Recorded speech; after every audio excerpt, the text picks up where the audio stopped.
What's going on, everyone? It's Ben from YGO from Zero, back with another Retro Yu-Gi-Oh video, and today I've got a special guest with me to discuss the latest results of the latest Yugi-Kaiba tournament held in the Yugi-Kaiba Land Discord. So, DK0, introduce yourself, let the people out there know who you are. Hello everybody, I'm DK0. I'm like a multiple time winner of Yugi-Kaiba tournaments. Yeah, I won like the last two. I've been in the finals for the last four, I believe even. So yeah, Now, I must be doing something right.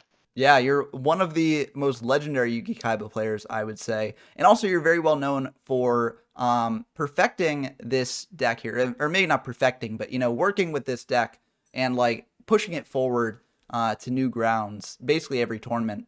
And this deck is, of course, Stall Mill. So, tell us what sort of your thought process was behind this current iteration of Stall Mill, as there's some major changes from previous Stall Mill builds that we've seen.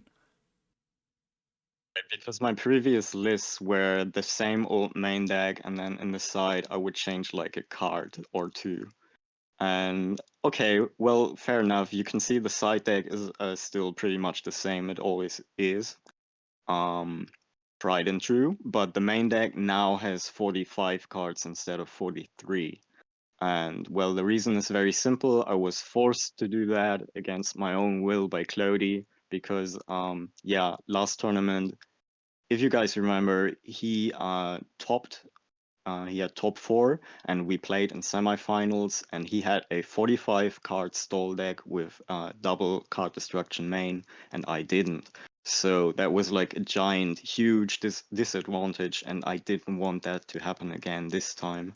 So I also decided to play 45, and if you go above 43, like the most logical inclusion is another second copy of card destruction. That's the best thing you can do for the mirror match. You could even leave it at 44 cards, double card destruction. That's still good against other Storm Mill variants.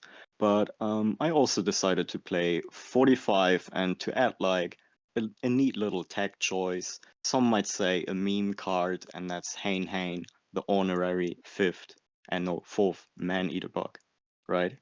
And how was Hain Hain for you in this tournament? Because a lot of people have sort of, seen Hain Hain and been like, can we do anything with this card? Is this card good? Right. And, there's a lot of debate about that. So, what are your thoughts on the card? Right, and I want to say, like, even another top four player this time had Hain Hain, not in the main, but in the side. That's El Duelista, and he's playing a more aggressive strategy. So it's really like a fourth man-eater bug for him. And I play Storm Mill. I think Hain Hain is like a natural fit in Storm Mill, but you only want to play it as a one-off because it's not good in the early game usually. You want to see and use all of your real man-eater bugs before you see and use Hain Hain. Hain Hain is just like a strictly whereas man-eater bug, but it's an interesting card because it's like a mixture of man-eater bug and wall of illusion, and it has like a little bit of the utility of both of them. Now, if you were to sort of go below 45 and have to cut a card from this deck, would you keep the Hain Hain in or would you cut it out? Hain Hain, I have like when I was still playing 43 cards, I've also experimented with Hain Hain, and what I did was like I cut a Megami and a Soul Exchange because these two like they go together. You can cut uh yeah, both of them, and then you have two slots more, and then you could add a second card destruction and a Hain Hain while keeping the main deck at 43. But actually, like, I've tested it, it's fun, but just having triple Megami double Soul Exchange is much better. Megami is doing so much. Yeah, Megami is like, I really like the Soul Exchange package in this deck. I think it's really really cool, and Megami, like as you said, Megami does so much. It acts as removal, another wall, etc. And Right. since this deck doesn't It, really need the battle phase, Soul Exchange is a natural fit as well. but Megami also has like aggressive utility when you're going against other defensive decks like another Storm Mill deck or Burn even. Like you really could use a beater in that case, and Megami fulfills this role. 1800 attack, nothing to scoff at in this format. it's decent. Yeah. Are there any other things that you And want to sort of point out about this deck that are like different from previous times? Any changes that you'd make for the future potentially? mm, well, as I said, you could play just 44, or you could keep it like it is. Clody has Lajin main instead of the Hain Hain. I'm not the biggest fan of that because like Lajin has some different unique utility. It's kind of like a fissure that stays on the field and like demands an answer. But there's like also many drawbacks. You don't want to normal summon Lajin because then the opponent can just make use of their trap hole, and that's just precisely what you don't want for several reasons. You want the opponent to have a bricked back row, or you want them to have a bricked hand.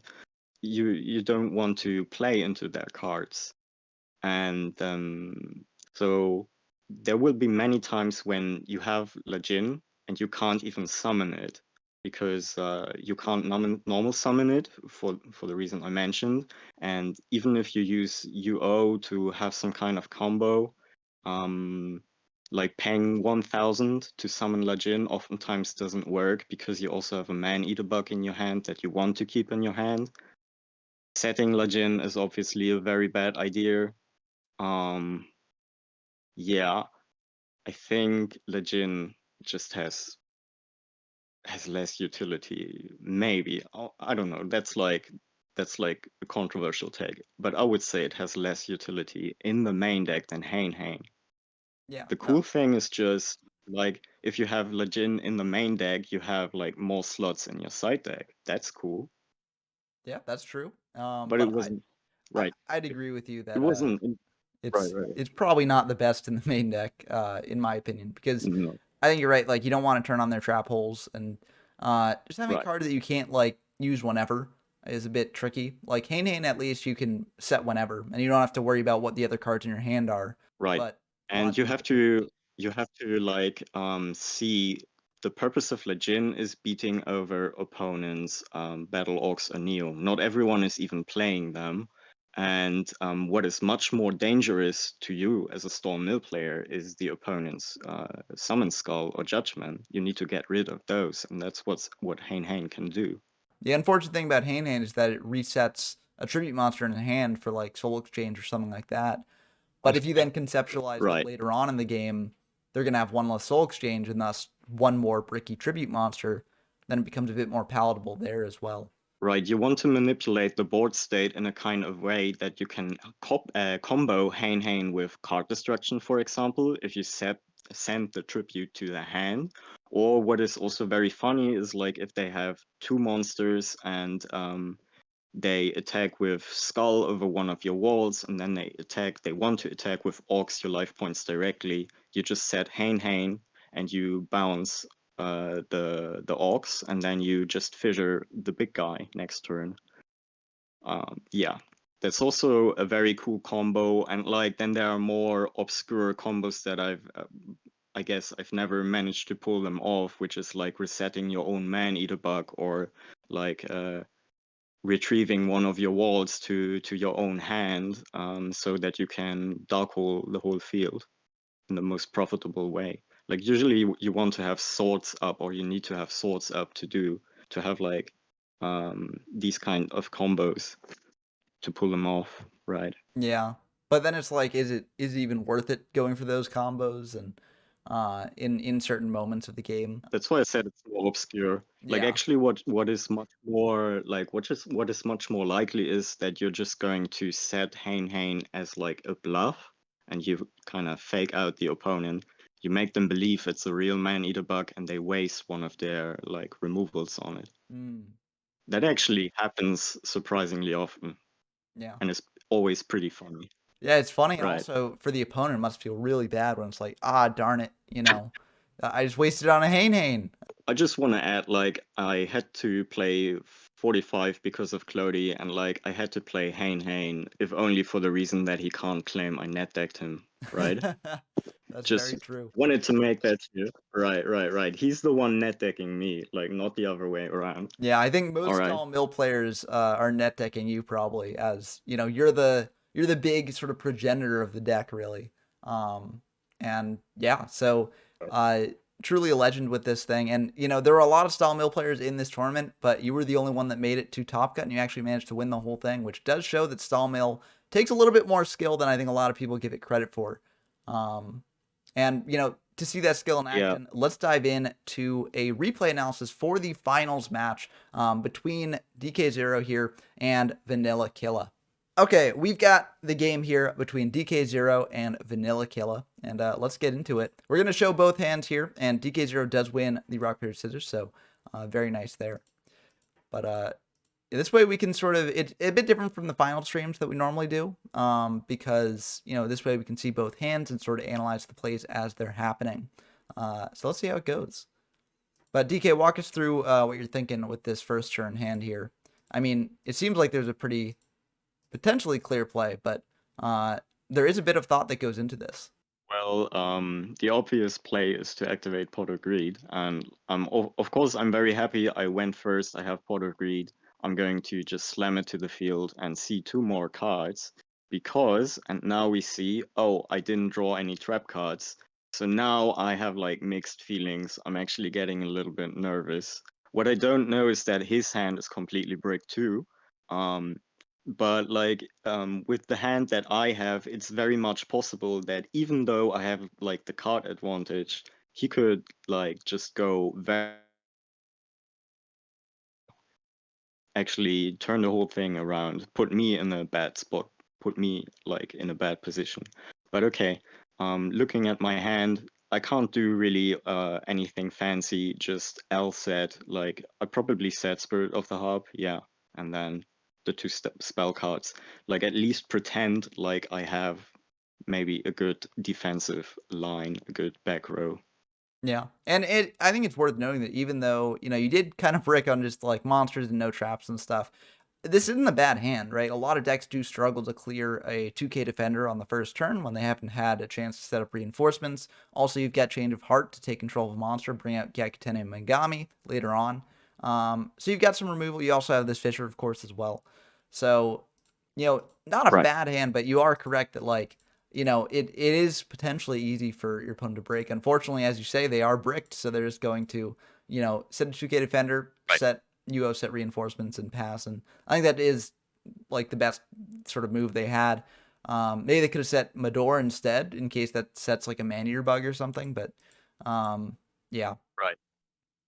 And then I'm setting myself because I'm anticipating a man-eater bug. yeah. So And yeah. I think that this is correct. Like a lot of players, they sort of want to keep as many of their monsters in hand to play around like Dark Lord Raigeki or something, and that's fair. But like in a situation like this, you kind of have to acknowledge that like the resources that you have to use are monsters.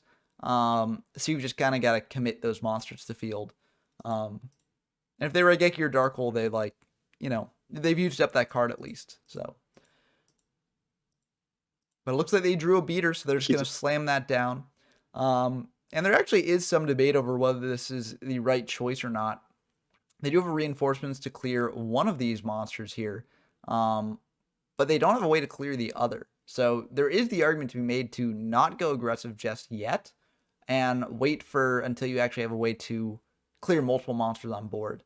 Because it's very unlikely that you're going to be getting through this setup anytime soon. He would have to have like perfect draws from now on and like draw removal every turn.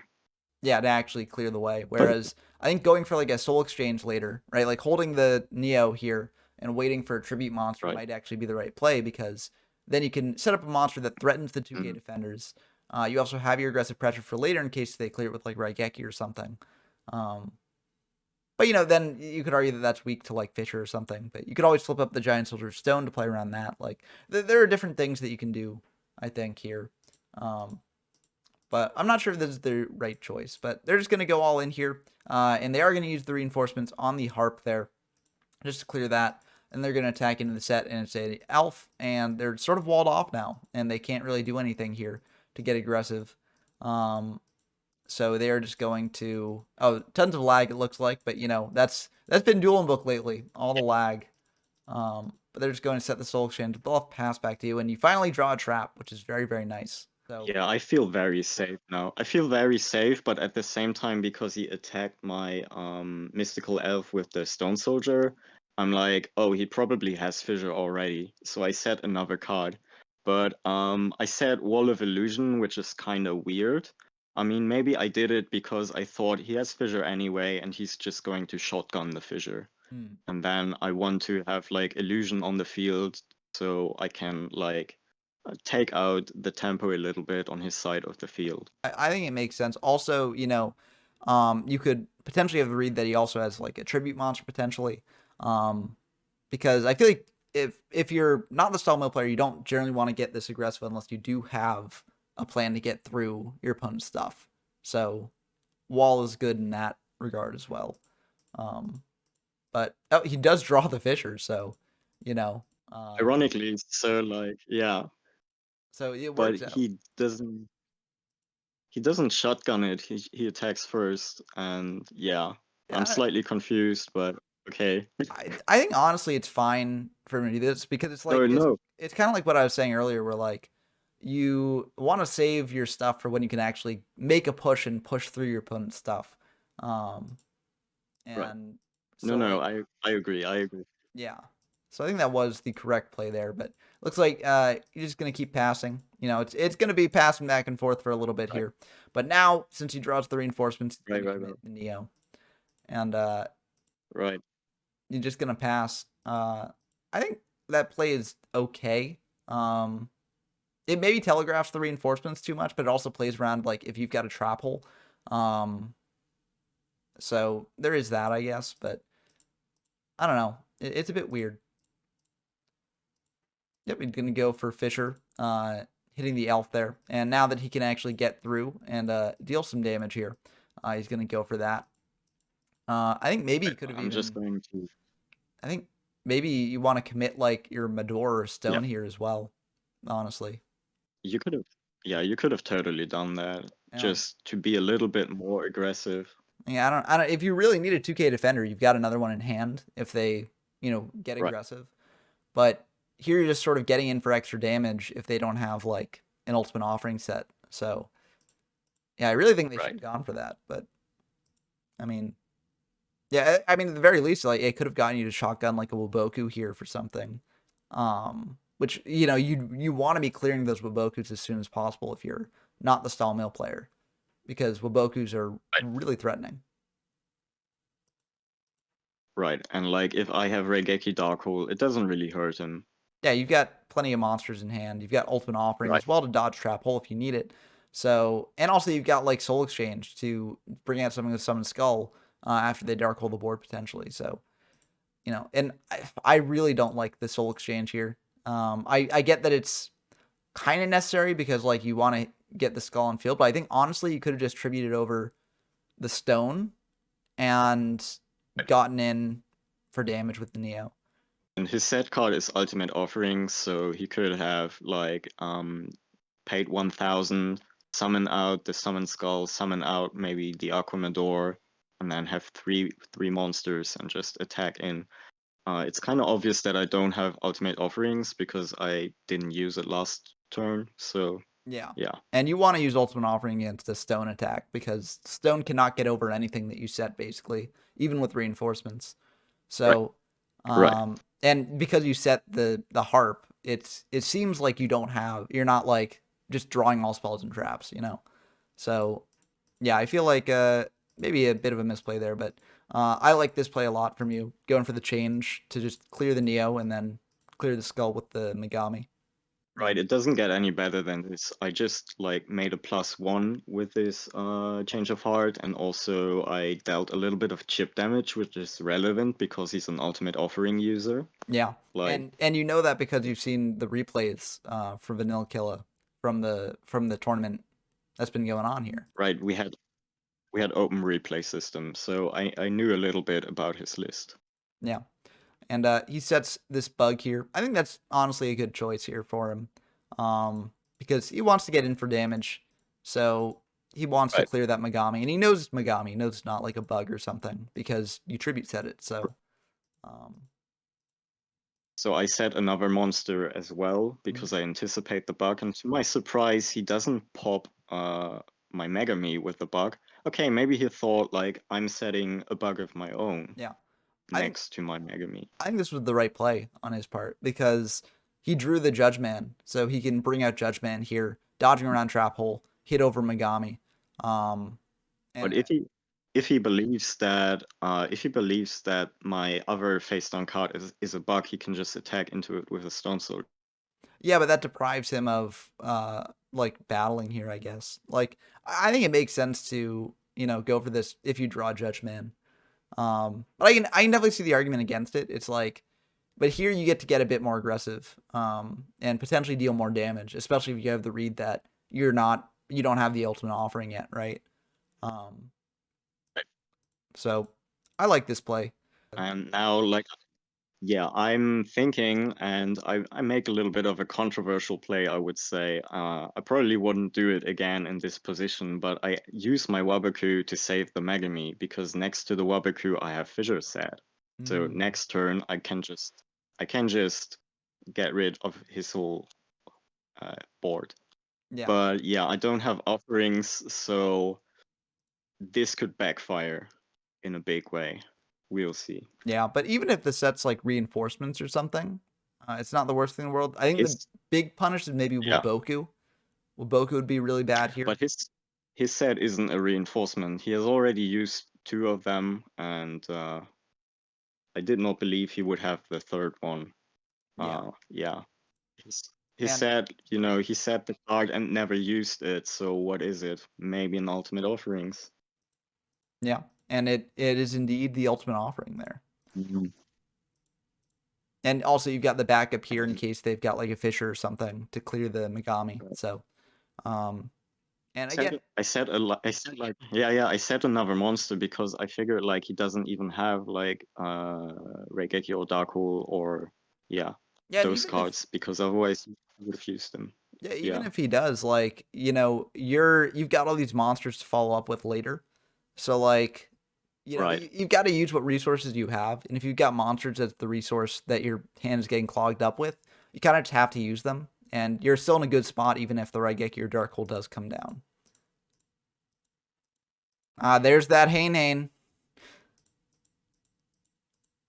Right.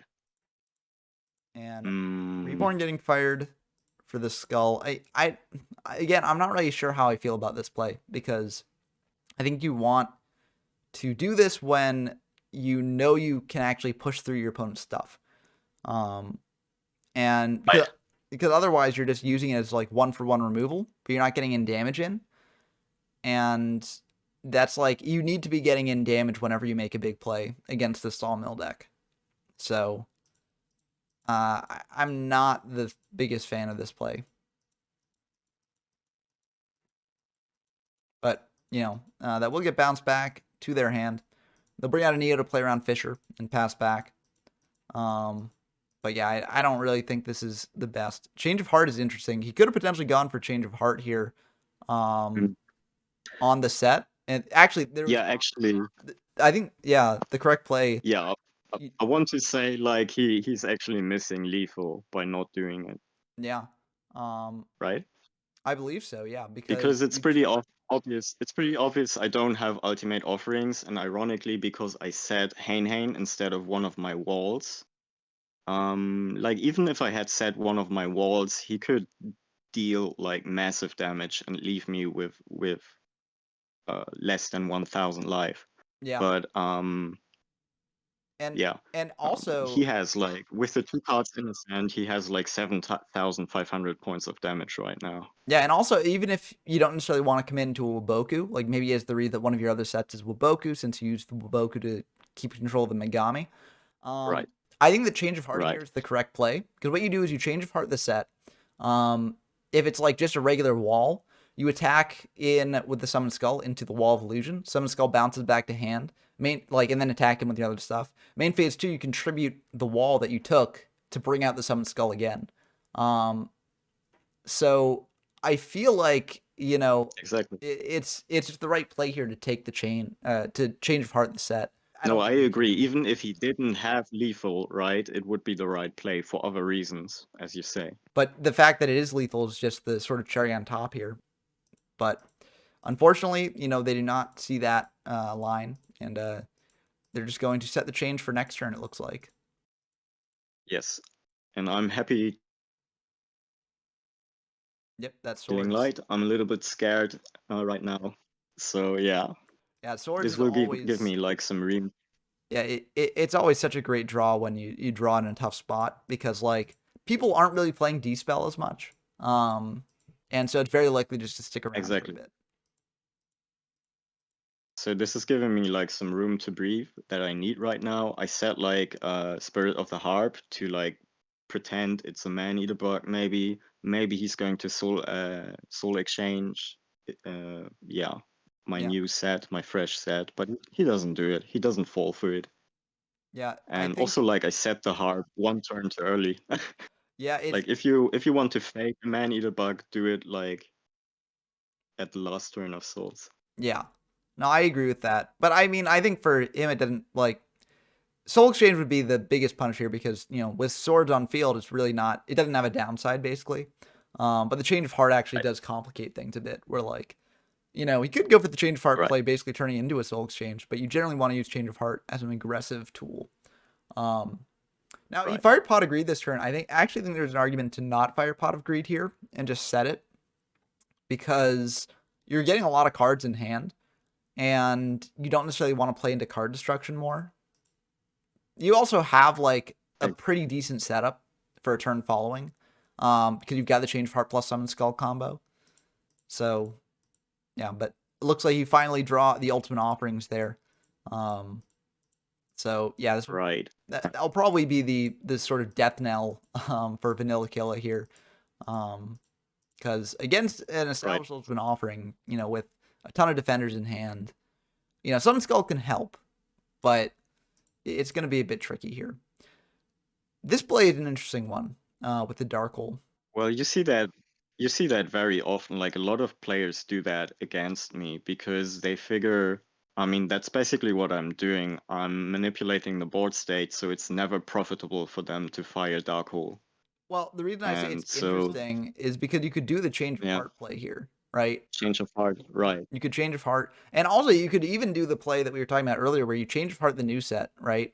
You just hard tribute out summon skull, like potentially using ultimate offering to insulate it from trap hole, and then you attack in to the wall with the summon skull, attack in directly with your other stuff, and then you ultimate offering back the summon skull over the new monster.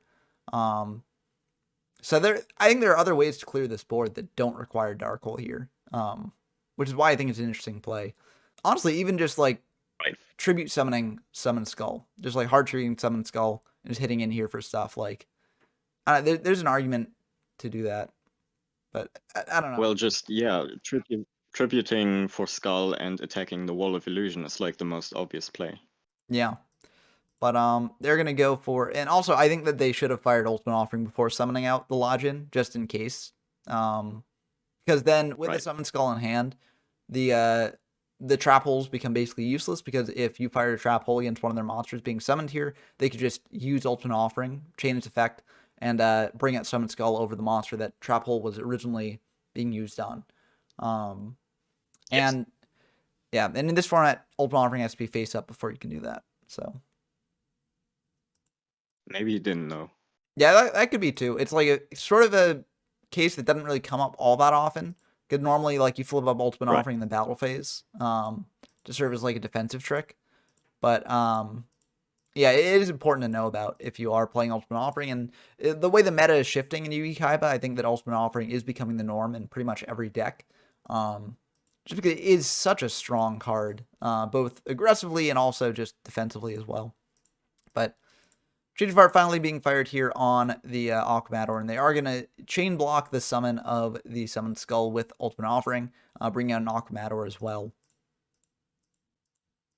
And, an important thing to note in this format, like, replay works as, like, it basically, if your monster attacks and then another monster summoned to field, you can then attack with the monster later in the turn. You can sort of reorder your attacks.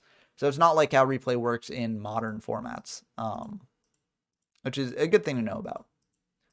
But yeah, now they Yeah. don't. Now you're just set up, and they don't really have a way to stop what's going on here. Because if you Yeah, looked at, actually, like, Mhm. uh-huh.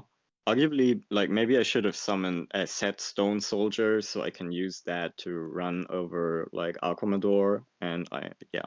I Yeah, also have Monster Reborn.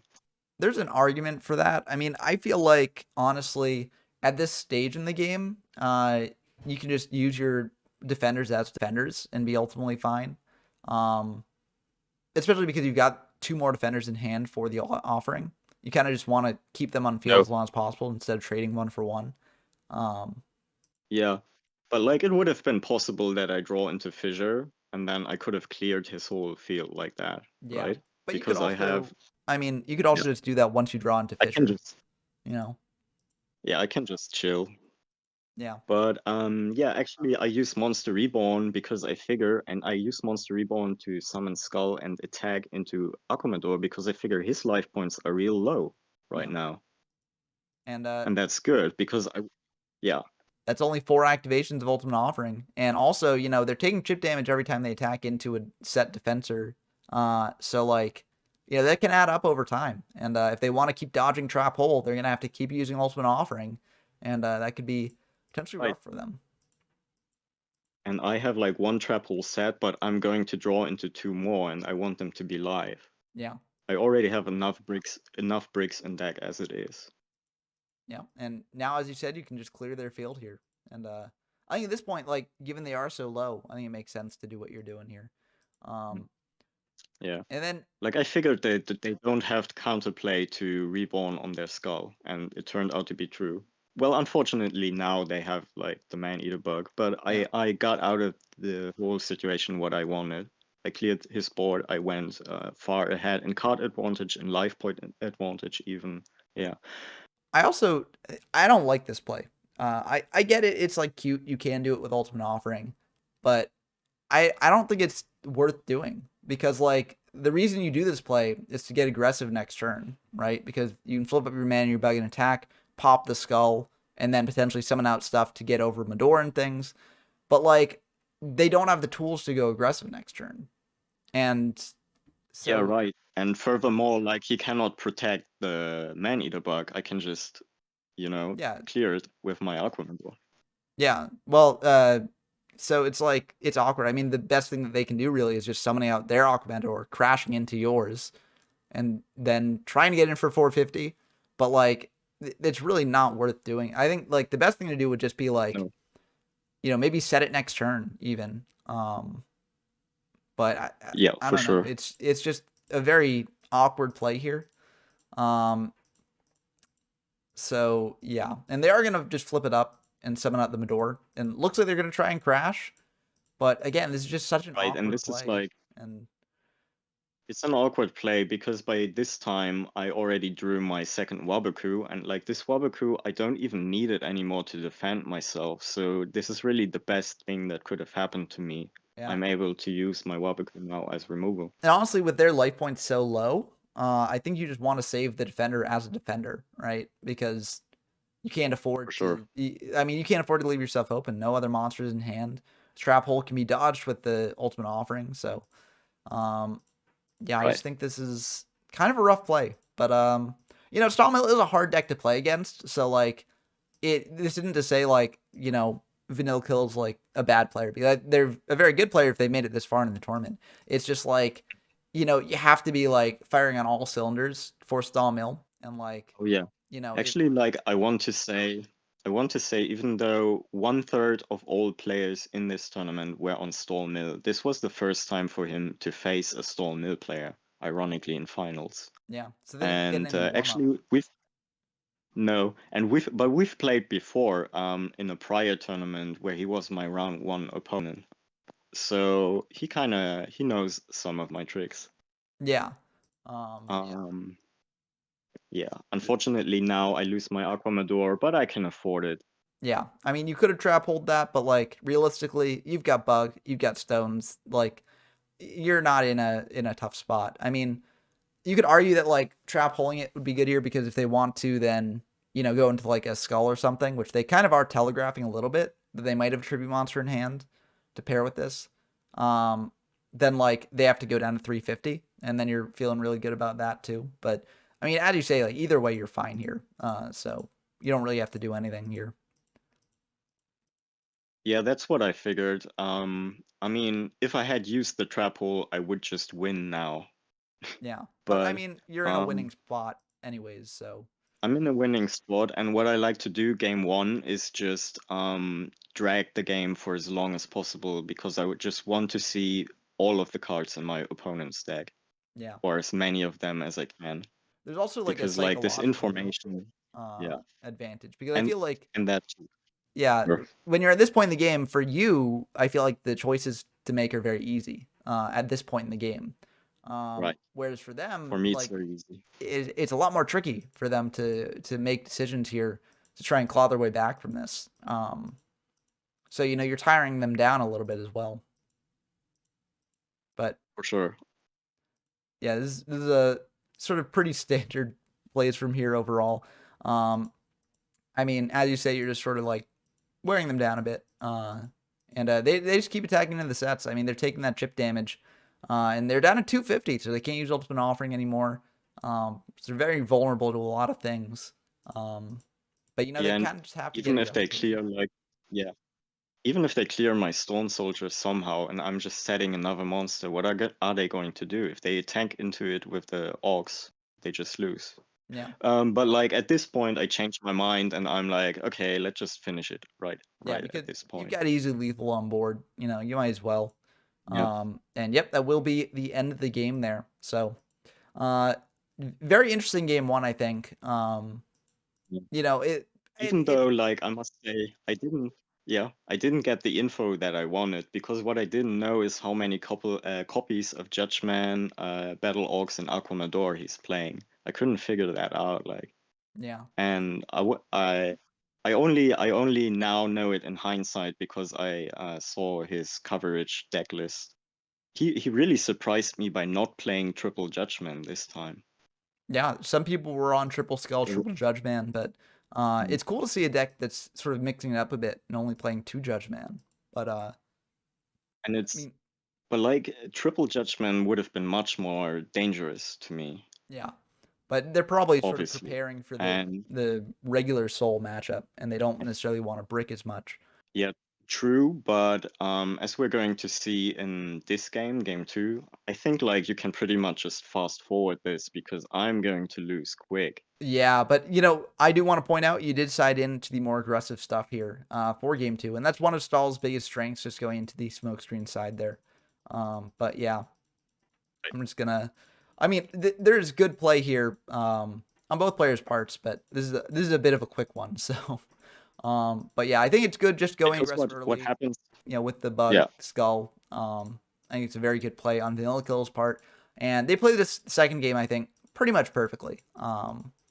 Like, I right. mean, it's pretty straightforward, but I think that they did a very good job here at just sort of getting aggressive. They see now that you're on the more aggressive sort of version here, but since they're already sort of leading in terms of aggression, they can sort of do this. And I think the Waboku here is a very good choice.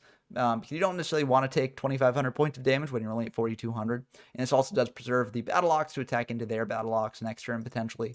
But yeah, you just don't have a way to clear that skull, and that's going to, basically be the end of the game because Skull can just basically clear all these 2K defenders very well. And yeah, I think maybe they could have summoned Aquamador there just to push in for more damage, protect the Skull against like a Fisher. But I think it's ultimately fine.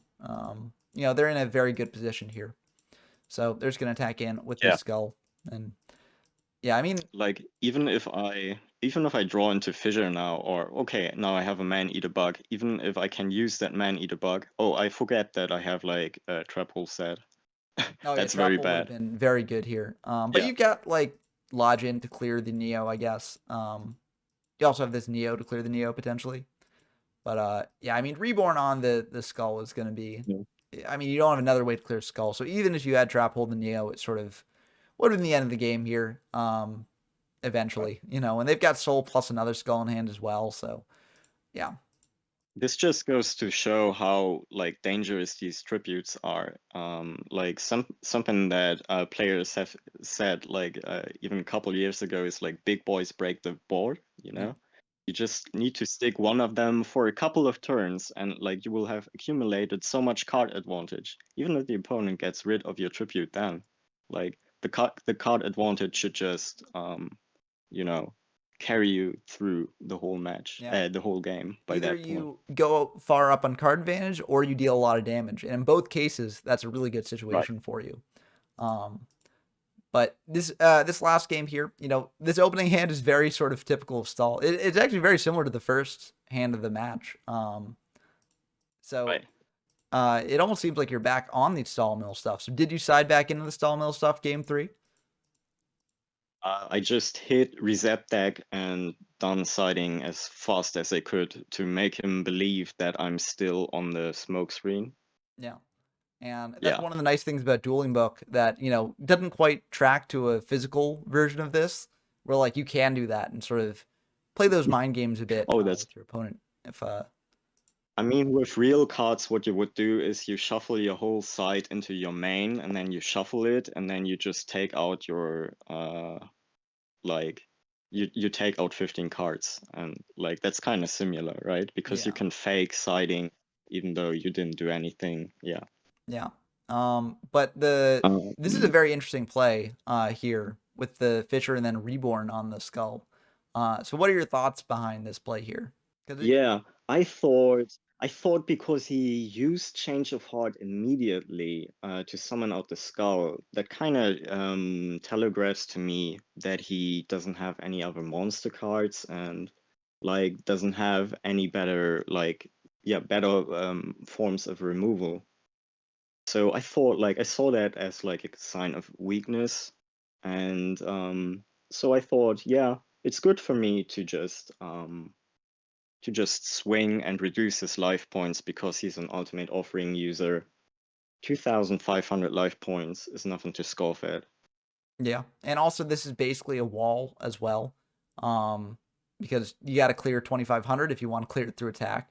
Yeah, Also, Change of Heart, as you mentioned, is already used up, so you don't have to fear a damage push from like them Change of Hearting your skull and then going in for more damage. You also yeah, do have this Waboku as well, exactly, protecting against that. So exactly. And like what I didn't know is that one of his cards was Monster Reborn 2, which is just so wicked. I'm blocking his Monster Reborn. He really needed that card as a follow-up play. yeah, And actually, like if I if he had activated Monster Reborn first, like the roles would have been reversed. Like I would have been in a bad spot again, just like game two, because I don't have any removal. yeah. Because I wasted my I quote unquote wasted my Wall of Illusion and my only fissure already. Yeah. But I do think that like Vanilla Kill holding the Reborn is actually the correct play here because basically the only thing that punches it is if you have the one of Monster Reborn in your hand. Right. Um, Right. so Yeah. I think this was correct because if the like basically there are three Fishers, one Reborn, reborning the skull during their turn, basically loses to Fisher. Not doing it loses to Reborn. So they played the odds, and unfortunately here they lost. But I think that this was generally the correct play from Vanilla Killa. Um, and it was definitely the Yeah. correct play from you as well to reborn the skull because, as you said, you sensed weakness, and Oh. there was definitely some weakness there. Um, Yeah, I actually like I've lost tournament games before because I wasn't the first to activate Reborn when I could have. So I learned my lesson. yeah. And it's something that a lot Mm, of style mail players, I think, wouldn't go for. They would just be like, okay, the game plan is still just to, set and be defensive and stuff. Um, but this does show that aggression can pay off. And oof, this double right. reinforcements from Vanilla Killa. I mean, it is what they have to do because, they don't have a way to clear the skull. Skull's just going to keep eating into their life points, ripping apart their boards. And this can also allow them Well, to reborn the skull as well.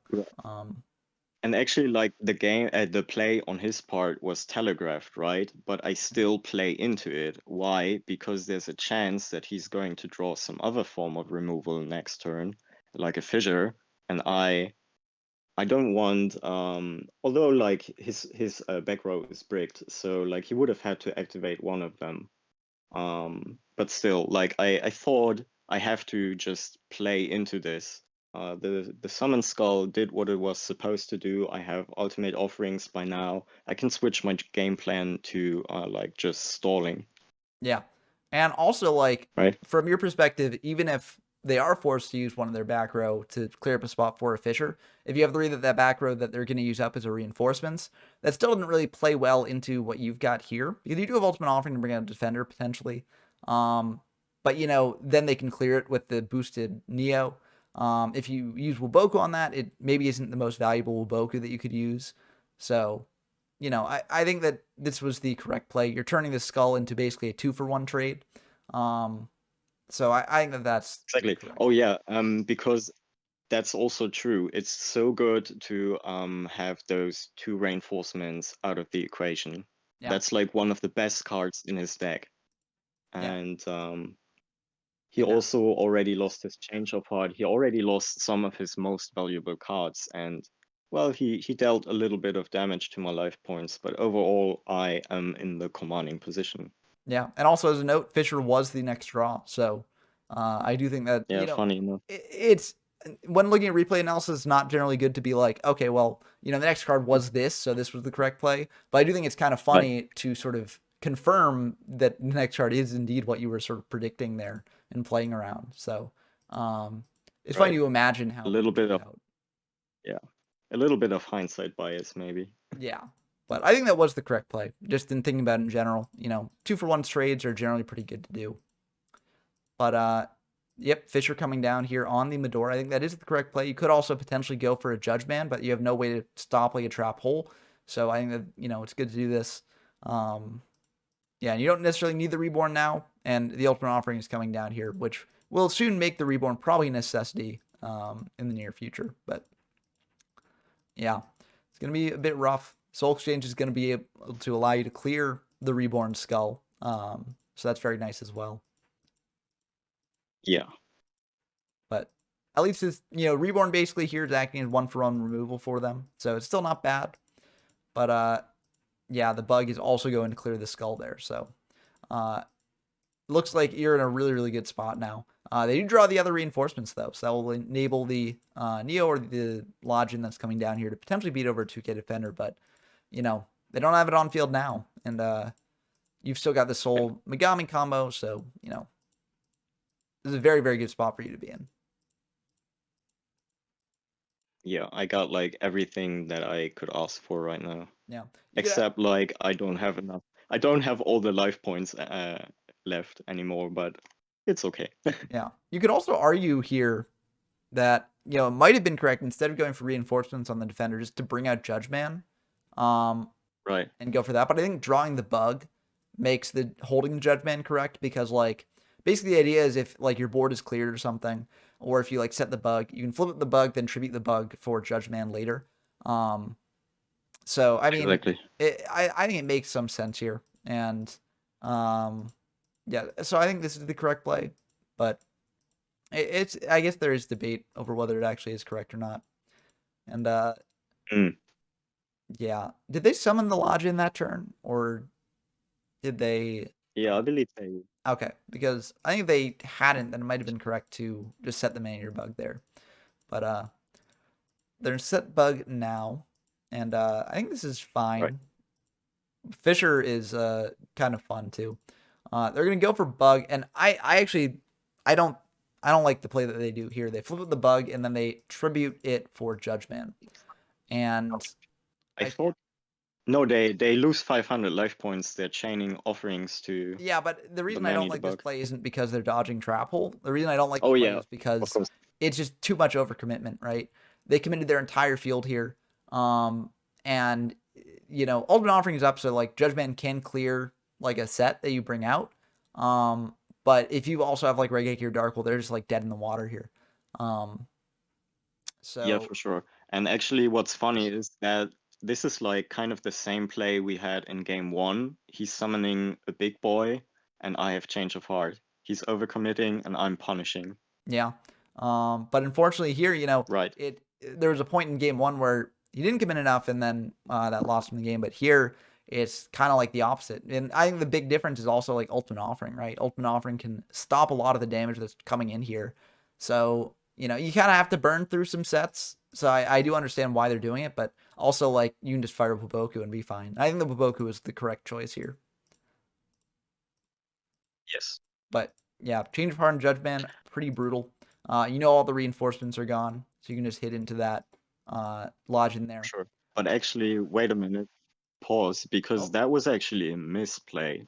I attacked I attacked Lajin with the Judgment yeah. because I just resorted to the default move. Usually you want to kill their best monster. You want to get rid of that. But in this case, because he's an ultimate offering user, you actually want to reduce his life points for as much as you can.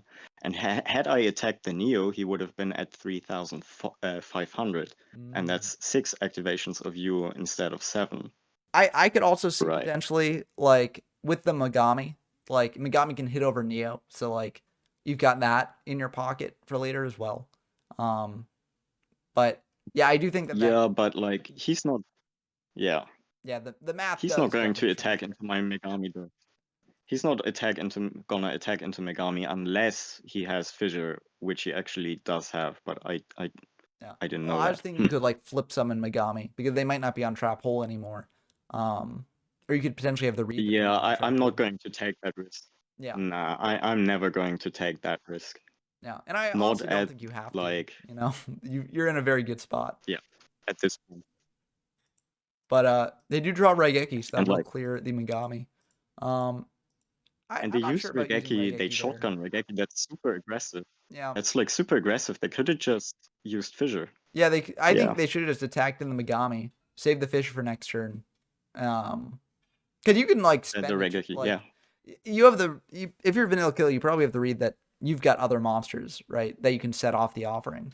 Um, so I don't know. I feel like this is a bit awkward on vanilla kill's part, but like Yeah, I mean it is what it is. that was It, very it's definitely a way to get more aggressive. It's just like yeah.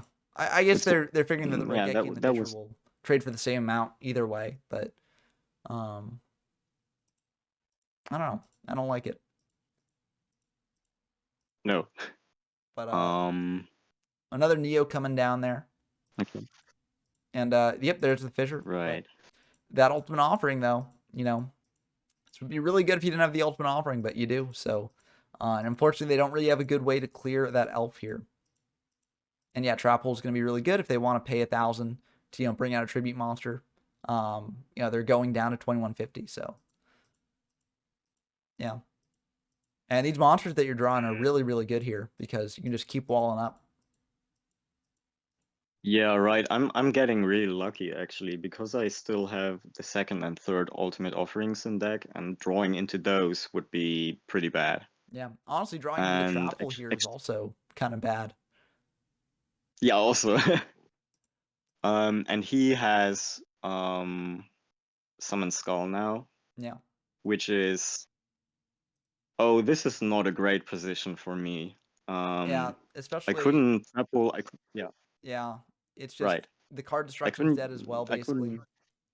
Yeah, I couldn't use Trap Hole because he used Ultimate Offerings to protect his Summon Skull, and I don't have any form of removal right now. But like it has to be said, my odds are still good. I have a lot of good cards, a lot of power spells even that I'm going to draw into. So it is what it is. Yeah, I just had to trust. I just had to trust the heart of the cards in this kind of moment.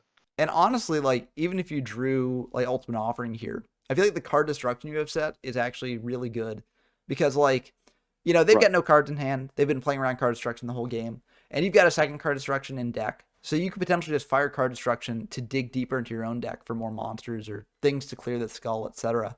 Um, Exactly. so I think you're in a good spot here, even if you do draw a potential brick. Um, But yeah, this is definitely going to be a bit of an interesting choice. And you do have to fire the Woboku here, because if they Do have clear to. the Harp of the Skull, you can bring out Manual Bug, pop one of the Neos, but like then they still get Mm. in for 1,700, and you'll be at 1,300 from the Ultimate Offering. So, um, Yeah, actually, like I could have used Trap Hole on the third Neo, and then I could have used Bug to defend myself, but I didn't do it that way, and now I get bailed out anyway by drawing Megami. Yeah. And so the Soul Exchange is going to be able to clear the skull. They've got Raigeki. If they top deck Dark Hole, that's really bad for them here because they've got no monsters to follow up with. So, um, Right. yeah, you're in a really, really good spot here. And I'm not really sure they. I mean, there's the Dark Hole, so they can go for that. They are indeed going to go for that. But, um, yeah, now you're thinking here, and I think you do. I think trap holing the stone is the right choice here. And yeah, Right. I have two Trap Holes, right? I yeah, believe you so. got Yeah. two, and so you can And use this one up, especially since they're not using ultimate offering. Um, but either way, it's a good oh, outcome for you because like yeah. if they use ultimate offering to dodge trap hole, then they go down to 850, and if they try and attack into your soldier of stone, that's really bad. Um, Yeah, but actually, like, what my thought process was I have a lot of like walls in my deck still, especially I have like harp and elf, and if I draw into those next turn, I can use my own ultimate offerings. It doesn't really matter any monster. I can use my own ultimate offerings to play around his possible trap holes. I was thinking like the two sets because he never used them. They're either superfluous copies of offerings or trap hole. And yeah, so my thought process was there's a good chance that I can just OTK him next turn. But actually, like what is funny is if you look at his life points, he has 1,850, and I have Stone Soldier and Bug, which is 1,750. So if only if I had attacked Neo with the Judgment, what I talked about earlier, like the situation where I should have dealt 100 points of damage more. Ironically, this would have been very relevant now. I could have just won at this spot. yeah, so it's another thing to think about where like the math really does change a lot with like ultimate offering and just like when you're in this sort of grindy game where like every life point matters. Um, so it again like these decks you kind of always have to be firing on all cylinders like for both players and like at the high levels of play in Yugi-Kaiba like it is a very very intense match and like even the minorest of like slight misplays can potentially come back to bite you. But now you choose to pass here. Um, is that Yeah. because you can't kill them this turn and you sort of don't want to leave yourself exposed? Right, I cannot kill him, and I could have activated like card destruction, chain offerings to that to summon out the Stone Soldier, and then hope that I draw into another monster and that like enables lethal. But he has like a card in hand, and that might be something he can set Oh, with you didn't have it last offerings, turn. right? This is the Oh, next turn. he Yeah, doesn't have a last. yeah, Oh, okay, okay, okay. No, yeah, in that case, it's just because I don't have lethal. yeah. And I'm thinking I have a trap hole, so he cannot do anything, I think right? I think there was a So, potential argument for going sort of because Dark Hole Raigeki gone. If you right, bring out like Giant Soldier Stone, use Ultimate Offering basically to sort of um set the bug, yeah or to summon right? the bug even just to get in to drop them down below the Or 500 life summon, point threshold. Then they can't dodge right? around Trap Hole with Ultimate Offering. So the And only I thing can they use can my trap hole. Yeah, yeah. The only punish would be if yeah, they like set a monster, which they could have done here. So I think ultimately it was yeah, right to do because what you did, but they still had like one Stone Soldier and two Mador. yeah, So, and yeah, as we see, they draw into the Stone Soldier. Um, but still, yeah, I really don't want to like use summon my bug. I only want to summon bug if I can go for lethal, yeah. is like my thought process. And I think you're in a fine spot here. You don't need to push for that. That's just a potential other play that could have happened, and I think that you did the right choice in sort of not going for that play. But Trap hole on the other stone, I think that is a wise choice as well. Oh, is there a reason why you didn't set the Woboku here? Is it just because you were fine with like stone and bug in hand, and you wanted potential more card destruction fodder? Because I have card destruction. Yeah, it's because of card destruction. I want to have like the option of maybe discarding the Waboku and trading it in for something else. Yeah, I think that makes a lot of sense. Um, and Fisher again is not going to do it. Not going to assemble the OTK there. Right. And now actually like this is another funny thing because I miss lethal myself Yeah. You by could have. not setting the yeah, Yeah. not setting the stone soldier. If I set the stone soldier and he attacks into it, he's putting himself below this threshold of 1750. And next turn I can just fissure his monster, summon out the man-eater bug, and it's game. Yeah. And But yeah, like this is another of these situations where I just resorted to whatever is the default move, because usually you want to set man-eater bug and trade for one. well, But there yeah, there is I just wasn't. also. I mean, there is the argument here because Vanilla Killa might not have attacked into the set. Um, just to avoid chip damage. I mean, if they didn't attack into the set, they don't have a way to clear it. So, they probably would have attacked here, but let's say they didn't. If they didn't attack into the set, you actually wouldn't have been able to use the stone to go for lethal because then the trap holes would be online. So, there is a potential argument that like the bug play is correct because if you draw like a Spirit of the Harp or something, then you can actually feel free to commit the stone with the ultimate offering um, to block trap hole. So, there is that argument as well, but I think you're right that he would have just attacked in here though. So I don't think it ends up mattering in the end, but it is interesting to consider at least. I think he always attacks into my sets. I might be misremembering, but like he's been doing that a Yeah. lot this duel. Yeah, and with the only removal really being Fisher. I mean, Bug also exists, but like, he can't do that instantaneously. But he kind of needs the Mm. monster face up here, no matter what happens. So yeah, he doesn't need attack, and that would have indeed been lethal, as you say, if he had done that. But uh, fortunately, it's not coming together for you in terms of aggression, leading to the lethal line. But I mean, again, you're in a really really good spot in terms of stalling. So you basically have two win Right. cons, and either one can be satisfied at basically any time.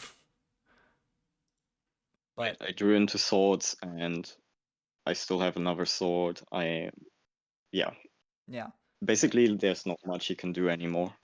yeah, and this is an interesting play Mm, because you are losing some life points for the offering, but uh, I think it's ultimately the correct play because if that's a monster in hand that he can like set right, he's got to pay the 500 to do that. You're insulated by the swords. Worst case scenario, you've got this Waboku here as well, right? So uh, I think this is a good play. I don't know. It seems like I got a little bit impatient. I didn't have to do that. Hmm. Yeah, but I don't think Yeah. it's bad. I think it like puts pressure on them. Um, so I mean, the big punish here is if they've like got a man-eater bug in hand and they set that off the offering. But Yeah. yeah, I think it's ultimately fine, and it does indeed work out for you in your favor. So yeah, and they use up a Fisher on the stone, but Spirit of the Harp will be at the end of the game there. So I think it worked out okay. I mean, I guess you could have just waited for the Spirit of the Harp draw, but like Yeah. you would have had to pay more off Ultimate Offering. I mean, I guess you could have just summoned. I mean, you could have done the card destruction chaining play that we talked about earlier, I guess. But I feel like this was ultimately fine, and Exactly. if you didn't want to go aggressive, you also probably were winning the game here, just through sort of them not having ways to remove your 2K defenders anymore. There is one skull, Right. one judge Right. man in deck, I think, but like you know, they have to use Mm. up a battle phase if they want to do soul exchange. You've got like Fisher, you've got some Wobokus left, so um, I think ultimately you were in a good spot there either way. For sure. Yeah. But yeah, I think this was like from my point of view like a very interesting game, especially to like look at the replay because in hindsight there were many things I would have done differently. Yeah. Yeah. And I mean, that's the best way to improve, right? Like, for anyone out there who wants to improve their game at Yugi-Kaiba or any Yu-Gi-Oh format, always look at your replays and just, sort of see places where you could potentially improve your play. Be like, okay, here I should have actually done this instead of this. And that's the best way to just get better as a player. And no matter how good a player you are, I mean, DK is like one of the best Yugi-Kaiba players who's ever done it. You can still learn from your replays and sort of still improve. Um, so yeah, this was a very, very exciting replay. Unfortunately, we couldn't get the finals on stream, but I think that this replay analysis was still very valuable, and hopefully it helped any people out there who want to play Stall Mill or potentially want to learn how to play against Stall Mill. Hopefully, it helped people out there to sort of learn tips for that. But now that we've sort of covered the final replay, DK, are there anything else you want to say about this finals or this tournament? No, I would say not really. No. Okay, cool. Well, now that we've covered the sort of topping deck and also the finals replay, let's dive into a bit more analysis about the tournament as a whole and, what decks people were playing and what this means for the Yugi-Kaiba meta going forward. Okay, now that we've covered the finals and the topping deck list, let's talk about the tournament as a whole. Just me for this part of the video, but it should be pretty quick. So just to start off with the deck type representation, we had a lot more players on Stall Mill in this tournament than we have in the past. Out of a tournament of 27 people, 9 players were on Stall Mill. That's a full third of the field, which is very, very exciting. Now, I'm sure a lot of people out there are not excited by that news because they're like, Stall Mill is a degenerate strategy, and, I don't want more people to be on it. But I do think it's healthy for the metagame if a deck that a lot of people think is a very strong deck actually sees basically tier 1 representation, and that's what we're seeing here. Now, not many of these Stall Mill players made it into the top cut. As I mentioned, only DK0 was on Stall Mill in the top 8, but I think it is still a very good sign that so many people are experimenting with Stall Mill, playing Stall Mill, as it will then enable the more typical Soul Control list to sort of pre-side against Stall Mill, as opposed to these more sort of jank decks like, Umi Beatdown and things like that. But so as I mentioned, there are 9 players on Stall Mill, 14 on Soul Control. Soul Control still the most popular deck in the format. Still a very, very good strategy, and also very, very good against Stall Mill as well. There were 2 players on Stall Burn, or just a Burn deck. It's called Stall Burn here, but the way I conceptualize Burn is, a bit more aggressive, and, we'll get into that a bit later. But we also got 1 player on Vanilla Beat and 1 player on UO Control. I'm not really going to go over the deck category representation, as in this format, deck category is a bit nebulous. But I do think that the deck type representation is very, very interesting to talk about. But now that we've gotten that out of the way, let's talk about the top 8 deck lists. First up, tying for 5th, we've got actually my deck list, or, a deck list heavily inspired by Samwise Gamgee, but, with some minor changes that I adapted and brought into this tournament. So this is Stall Burn, or as I just view it as Burn because, we can get aggressive. We're playing the Logins and the Battle Ox to get in for more damage, to try and drop them below a certain damage threshold so we can burn them to death with things like Final Flame, Okazi, and Just Desserts. Now, the reason I brought this to the tournament was I figured that there would be a lot of people on Stall Mill, and this deck is very, very good against Stall Mill. Game 1, I don't think I've ever lost a Game 1 with Stall Burn against a Stall Mill deck, as you are just able to generally get them below a certain damage threshold and then burn them to death there. But this deck is a very, very good matchup against Stall Mill, I think. And it can even win games against a more typical Soul Control list. Now, one caveat on my performance in this tournament is that there were 2 games that were just basically, I won by default because there were no-shows. My opponent couldn't make the time work. And so I basically won those by default. So take this topping with a grain of salt because, if I had played those games, maybe things would have worked out a little bit differently. But, I do think this deck is still very good, and I probably would change some things about it in the future. I might add some ultimate offerings to the main deck here, maybe replacing some of the Ubokus for ultimate offerings, as that lets you get a little bit more aggressive. Can also serve as a defensive option as well. Also, I'd probably put more Soul Control stuff in the side deck here. But I do think that, this deck is extremely good if the metagame's shifting more towards Stall Mill, and I hope that people continue to experiment with this in the future. Next up, also in 5th place, we've got Huntaru on their own variant of Soul Control. And something interesting that you'll note here, and in a lot of the other Soul Control lists, is that this deck is playing over 40 cards. Now, this makes some sense, as it can fit in more like Tribute Monsters, fit in more Walls, fit in more Soul Controls, etc.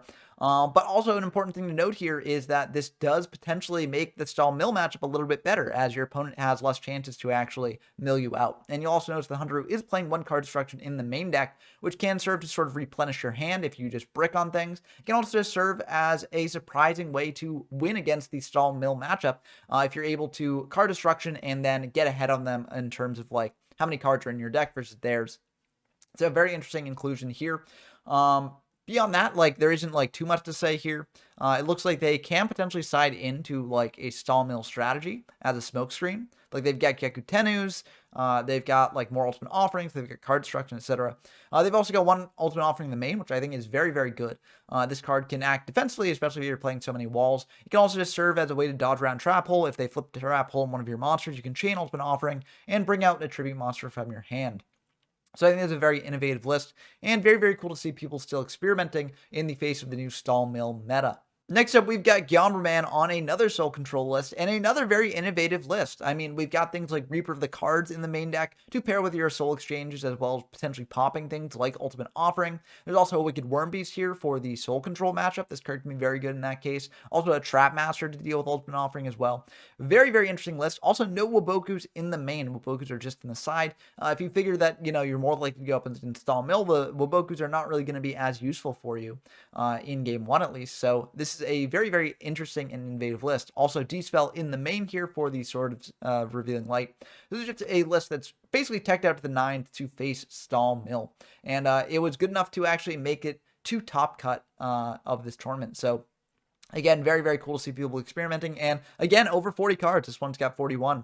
Although I do think that, you know, at that level, it's not really going to make much of a difference if the stall mill player wants to mill you out or not, because they're probably playing more than 41, and also card destruction will be able to let them mill you out further. But still very interesting to see people continue to experiment with this list. Next up, we've got Alan TCG on yet another Soul Control list. This one is a bit more standard, playing 40 cards, and, you know, pretty straightforward from what we've seen from this deck in the past. But still, you know, even with the meta filled with a bunch of stall mill decks, this deck is still good enough as it was built in the past to make it to top cut here. So I think that's also a good thing to note, that while people are experimenting with the deck further, you know, the original version of the deck is still very, very good and can win you games against the stall mill matchup. I'm not going to go super in-depth here because, like, again, I've sort of featured this deck multiple times on the channel already, but still very, very cool to see Alan repping the classic Soul Control build. Moving in to the third place deck list, we've got GMYFS's build of Soul, and this is a very, very good list. You know, very interesting because it's maxing out on the tribute monsters, basically. It's playing triple Summon Skull, triple Judgment, along with the 3 Soul Exchange and Change of Heart, 1 Ultimate Offering in the main as well. And I think this is a very sick list. You know, playing more tribute monsters like this, I think it's a very, very good idea against stall mill, because you just have so many more ways to clear their 2k defenders, which is very, very nice.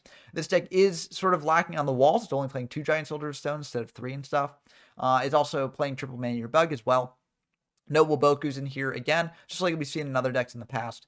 And so, you know, defensively it's a bit light, but if you're reading that, you know, you're going to be up against more stall mill decks, then you don't really need your defenses as much. And so I think that this deck is really, really sick, and very, very cool to see. Again, people experimenting with more. Also interesting to note, there is a side deck plan into an Umi beatdown list, which is kind of funny, but that can come up in certain situations. Also, triple Justice against burn matches as well, stop defenses as well, and even remove traps too.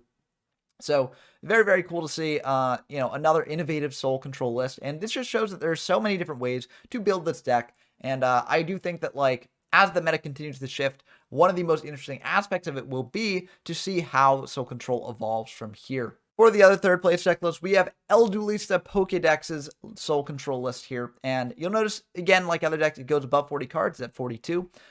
It is playing the triple Wabokus, and it's only playing triple Summon Skull. Also, it is playing a Trap Master to deal with Ultimate Offering, things like that as well. So, you know, very, very cool list here as well. You know, as we keep going through these Soul Control lists, there really isn't too much more to talk about other than what I've already talked about here. But it is cool to see, like, you know, this deck is only on triple Summon Skull, no Judgmans. It's only playing the double Soul and Change of Heart. I like that ratio if you're only playing 3 Tribute Monsters. Also, it is playing a Wall of Illusion. Wall of Illusion is a card that doesn't necessarily see the most play in a lot of Soul Control lists, but it is a very interesting tech choice here as well. But very, very cool to see they get burned in the side, they get stop defense in the side. They can sort of side into a bit of a stall mill package of their own, although they'll only be playing double ultimate offering after siding. But still very, very cool to see the sort of innovation going on here. And yeah, again, it's just so cool to see all these different builds of Soul Control. And of course, lastly, the second place deck list that we just saw a match with Vanilla Killa's Soul Control list here as well. And, you know, again, like the others, it's really, really cool to see the innovation here. Vanilla Killa was on triple ultimate offering, so going all in on that. And they actually do have the smokescreen side into a stall mill deck, which apparently they did not use throughout the tournament, which is kind of interesting. But it would have been really cool if they didn't use it throughout the tournament until they reached the finals game, and then they sided in game 2 and really surprised their opponent. That would have been interesting, but against a stall mill player like DK, it was definitely the right move not to side into this, but it would have been very, very interesting to see. But, you know, we see a lot of interesting tech crews here. The triple summon skull, double judgment here, triple ultimate offering, as I mentioned. Only 2 soul exchange, 1 change of heart, but if you're planning on using ultimate offering to bring out some of these tribute monsters as well, you don't really need the triple soul exchange here. Very, very cool to see. And again, you know, the innovation in this Soul Control list is very, very cool. And I'm not really going to go over the topping list with DK. If you want to see that, go back to the beginning of the video.